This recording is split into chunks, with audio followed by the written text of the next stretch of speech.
Welcome to Up and Under. I'm Coach Svian, and today we are at ETA College in Stellenbosch. And today I want to focus on 4 of the best squat exercises you can do for rugby.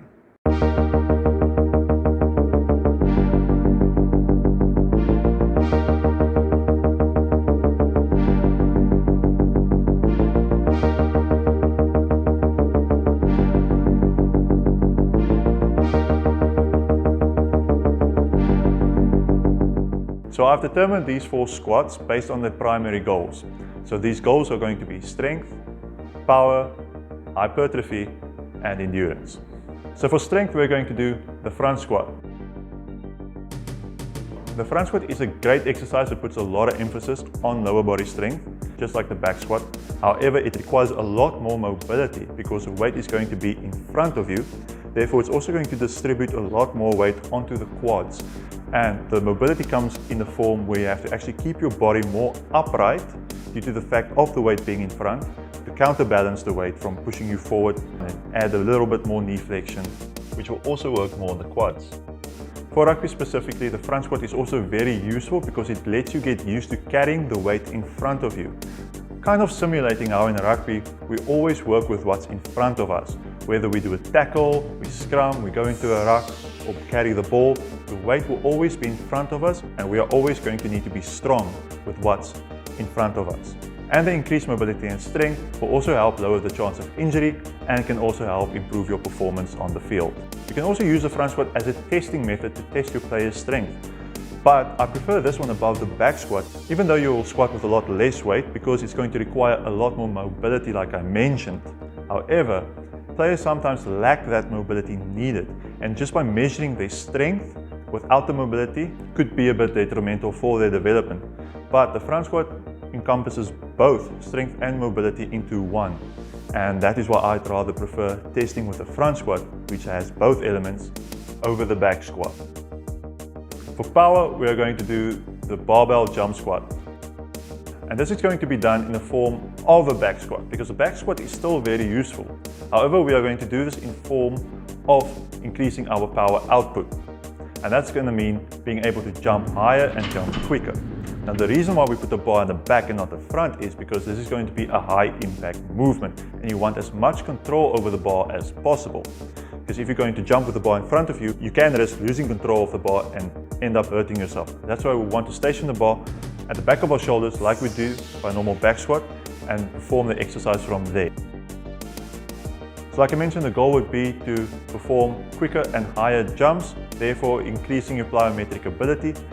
And the way we're going to do this is that we're not going to do full range of motion squats. We're actually going to do only quarter range of motion squats. So you're only going to go quarter of the way down and jump up from there.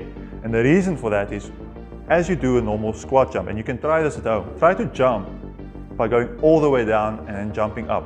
And then just do a normal jump where you go only quarter of the way down and jump up. You're going to find out doing the quarter way down is going to generate a lot more power because it's going to use a lot less energy, because it's going to work our central nervous system, which is reaction based and can make us react and jump faster rather than going into our energy stores and depleting our energy stores, and that would not be the goal for this exercise.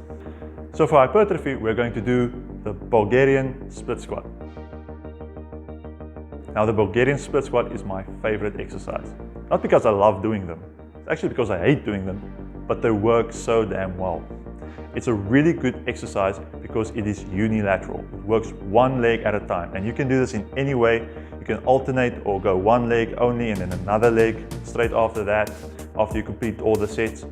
But what's so great about this is it doesn't just work all the big muscles like you do with a normal back squat or a front squat at least, but it also works those small stabilizing muscles that you rarely ever work when doing any bilateral movements.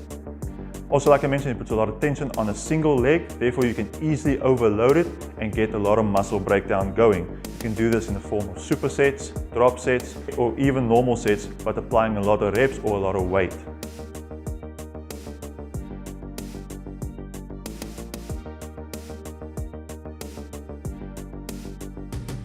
This should not be done during your season or in preparation of a match, as it's going to create a lot of fatigue on the muscles. But rather a post-season workout where your main focus will be to build a lot of muscle. And that's obviously the main goal of this exercise, is to build muscle. And that is only going to come through muscle breakdown and working and strengthening smaller muscle groups, which can also have a carryover effect into your strength and power as well. And lastly, for endurance, or more specifically isometric muscle endurance, we're going to do the isometric wall squat. Now this is a great exercise because what's going to happen is you're going to work all your muscle fibers at the same time, yet it's going to be a static contraction. It's not going to be flexing and extending, flexing and extending. No, it's going to be one static contraction, and you're going to hold it there for as long as possible. You're going to feel all the muscles are going to tighten up and work together, and that's really going to be the effect of this exercise. If you've never done this before, you're really going to feel a quick burn the moment you start going after like 20 or almost 30 seconds. If you're more advanced, you can try to increase your time a bit more, and if you're really elite and you can go on to like 5 or 6 minutes without even breaking a sweat, I suggest you can add more resistance by adding a weight plate or even using resistance bands, or encompass them both together at the same time to get that muscle endurance going. And for rugby, what's really great for this is that this really simulates how in rugby, when we scrum, we always go down into that position, and we know how frustrating it can get as forwards, because sometimes the scrum have to reset, set up again, reset, break down, scrum again. There's a lot of that happening, and that's a lot of isometric contractions happening before the referee says set and we can actually start driving.